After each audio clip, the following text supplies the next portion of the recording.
ಬೆಂಗಳೂರಿನ ಜೆಎಂಸಿ ರಸ್ತೆಯಲ್ಲಿರುವ ರವೀಂದ್ರ ಕಲಾಕ್ಷೇತ್ರ ನಯನ ಸಭಾಂಗಣದಲ್ಲಿ ಕರ್ನಾಟಕ ನೇತಾಜಿ ಚಾರಿಟೇಬಲ್ ಟ್ರಸ್ಟ್ ಹಾಗೂ ಕನ್ನಡ ಮತ್ತು ಸಂಸ್ಕೃತಿ ಇಲಾಖೆ ಇವರ ಸಹಯೋಗದಲ್ಲಿ 2024-25ನೇ ಸಾಲಿನ ಪ್ರತಿಷ್ಠಿತ ಕರ್ನಾಟಕ ರಾಜ್ಯಮಟ್ಟದ ಭಾರತ ರತ್ನ ಸರ್ ಎಂ ವಿಶ್ವೇಶ್ವರಯ್ಯ ಸದ್ಭಾವನಾ ಪ್ರಶಸ್ತಿ ಪ್ರದಾನ ಸಮಾರಂಭ ಹಾಗೂ ಕನ್ನಡ ರಾಜ್ಯೋತ್ಸವ ಕಾರ್ಯಕ್ರಮವನ್ನು ಆಯೋಜನೆ ಮಾಡಲಾಗಿತ್ತು. ಈ ಕಾರ್ಯಕ್ರಮದಲ್ಲಿ ನಿವೃತ್ತ ತಹಶೀಲ್ದಾರ್ ಶಿವಣ್ಣ, ಸಿಆರ್ಒ ಡಾಕ್ಟರ್ ರಾಜು ಗಸ್ತಿ, ಮಂಡ್ಯ ಜಿಲ್ಲಾ ಕಾರ್ಯಾಗಾರ ಅಧ್ಯಕ್ಷ ಲೋಕೇಶ್ ಟಿ, ಡಾಕ್ಟರ್ ರಾಧಾ ರಾಮಚಂದ್ರ ಮತ್ತು ಕಾಮಿನಿ ಧರನ್, ಆರ್ಎಫ್ ಬೀರೂರ್, ಶ್ರೀದೇವಿ ಸೂರ್ಯ, ಸಂಸ್ಥಾಪಕ ಅಧ್ಯಕ್ಷ ರವಿಕುಮಾರ್, ಗೋವಿಂದರಾಜು ಟಿ ಸೇರಿದಂತೆ ವೇದಿಕೆ ಮೇಲಿನ ಗಣ್ಯರು ಜ್ಯೋತಿ ಬೆಳಗಿಸುವ ಮೂಲಕ ಕಾರ್ಯಕ್ರಮಕ್ಕೆ ಚಾಲನೆ ನೀಡಿದರು.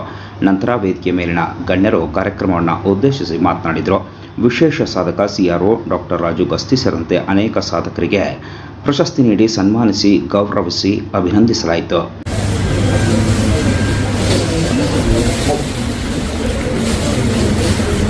ರಾಜು ಗಸ್ತಿ ಅವರ ಅಭಿಮಾನಿ ಸಂಘದಿಂದ ಒಂದು ಹೂವಿನ ಹಾರ ಅರ್ಪಣೆ. ಪ್ರೀತಿಯ ಚಪ್ಪಾಳೆ ಬರಲಿ ರಾಜು ಗಸ್ತಿ ಅವರಿಗೆ. 800 ಟ್ರ್ಯಾಕ್ಟರ್ನ ಕೊಟ್ಟಿದ್ದಾರೆ. ಟ್ರ್ಯಾಕ್ಟರ್ಗಳನ್ನ ಕಿಸಾನ್ ಯೋಜನೆ ಅಡಿಯಲ್ಲಿ 250 ಬಡ ವಿದ್ಯಾರ್ಥಿಗಳಿಗೆ ಸಹಾಯ ಮಾಡಿದ್ದಾರೆ. ಜೋರಾದ ಚಪ್ಪಾಳೆ ಬರಲಿ. ಸ್ಫೂರ್ತಿ ಇರಬೇಕು, ಚಪ್ಪಾಳೆಯಿಂದ ಇನ್ನಷ್ಟು ಕೆಲಸಗಳನ್ನು ಮಾಡಬೇಕು ಅಂತ.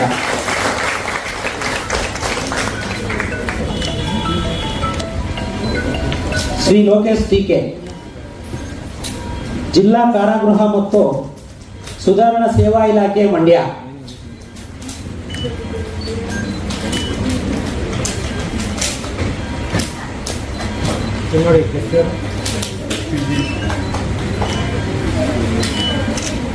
ಪ್ರಸ್ತುತಪಡಿಸಿ ನನ್ನ ಮಾತಿಗೆ ವಿರಾಮವನ್ನು ನೀಡ್ತಾರೆ. ಕನ್ನಡ ನಾಡು ಹೆಮ್ಮೆಯ ನಾಡು, ಕನ್ನಡ ಕಂಪಿನ ನುಡಿ ನಮ್ಮ ನಾಡು, ಹಸಿರು ವನಗಳ ಸುಂದರ ನಾಡು, ಚೆಲುವಿನ ಹೊಲವಿನ ಸಿರಿನಾಡು.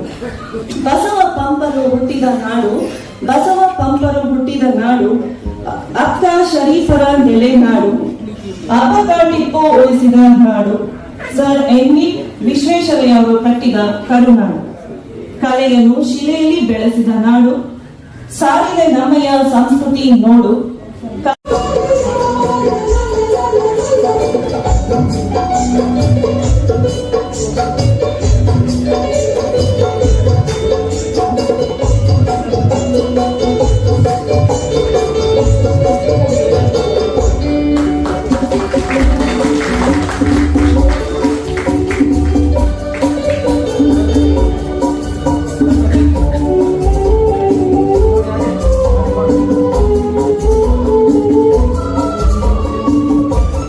ಯಾಕೆಂದ್ರೆ ನಮ್ಮ ಮಕ್ಕಳುಗಳು ಸೇರಿದಾಗಿ ಇಂಗ್ಲಿಷನ್ನೇ ಪ್ರಾಧಾನ್ಯವಾಗಿ ನೀಡಿರೋದ್ರಿಂದ ಕನ್ನಡನ ಮಾತಾಡ್ಸೋದೇ ಕಷ್ಟ. ಮನೆಯಲ್ಲೂ ಸಹಿತ ಮಾತಾಡೋದಿಲ್ಲ. ಮತ್ತೆ ಹೊರಗಡೆನೂ ಅಷ್ಟೇ ಪರಭಾಷಿಕರು ಬೇಕಾದಷ್ಟು ಜನ ಇರುವಾಗ ಅವರ ಜೊತೆ ನಾವು ಮಾತುಕತೆ ನಡೆಸುವಾಗ ಆದಷ್ಟು ನಾವು ಕನ್ನಡದಲ್ಲಿ ಮಾತಾಡಿದ್ರೆ ಅವ್ರು ಕನ್ನಡ ಕಲ್ತ್ಕೊಳ್ಳೋದಕ್ಕೆ ಅವಕಾಶ ಆಗಿದೆ. ಈಗ ಬೇಕಾದಷ್ಟು ದೇಶದ ನಾನಾ ಭಾಗಗಳಿಂದ ಬಹಳಷ್ಟು ಜನ ಇಲ್ಲಿ ಬಂದಿದ್ದಾರೆ, ಸೇವೆ ಸಲ್ಲಿಸ್ತಾ ಇದ್ದಾರೆ. ಹಾಗಾಗಿ ಅವ್ರ ಹತ್ರ ಮಾತಾಡುವಾಗ ನಾವು ಕನ್ನಡನ ಆದಷ್ಟು ಅವರ ಮನಸ್ಸಿಗೆ ತಟ್ಟುವಂತೆ ಸ್ವಲ್ಪ ನಾವು ಮಾತಾಡಿದ್ರೆ ಅವರು ಕಲಿಯೋದಕ್ಕೆ ಅವಕಾಶ ಆಗುತ್ತೆ. ನಾವು ಹಾಗೆ ಮಾಡೋದಿಲ್ಲ. ನಾವು ಅವ್ರ ಭಾಷೆಯಲ್ಲೇ ಮಾತಾಡಿ ಅವ್ರಿಗೆ ಅನುಕೂಲ ಮಾಡ್ಕೊಳ್ಳೋದಕ್ಕೆ ಪ್ರಯತ್ನಿಸ್ತೀವಿ. ಒಮ್ಮೆ ನಾನು ಒಂದು ಹಬ್ಬ ಆಚರಣೆ ಮಾಡಲಿಕ್ಕೆ ನಮ್ಗೆ ಒಂದು ನೆಪ ಬೇಕು. ನಾವು ಕನ್ನಡಿಗರೆಲ್ಲ ಸೇರಿ ಮಾಡುವಂತ ಒಂದು ನಾಡ ಹಬ್ಬ.